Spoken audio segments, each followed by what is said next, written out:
నమస్తే, welcome to Telugu one cinema. This is దివేశ్రీ.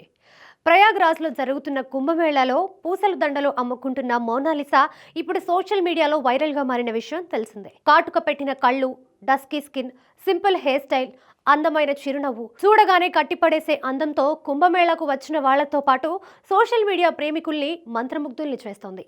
దీంతో Mona Lisa over night స్టార్గా మారిపోయిందని చెప్పవచ్చు.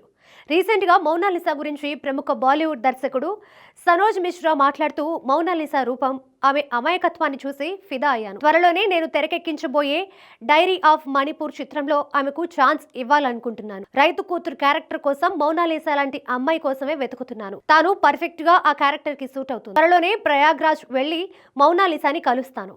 ఆమెకి యాక్టింగ్ రాకపోతే నేర్పిస్తానని చెప్పుకొచ్చాడు. Gandhigiri, the day of Bengal, Kashi to Kashmir, Ram కి జన్మభూమి వంటి పలు చిత్రాలు సనోజ్ మిశ్రా దర్శకత్వంలో వచ్చి ప్రేక్షకుల్ని ఎంతగానో అలరించాయి.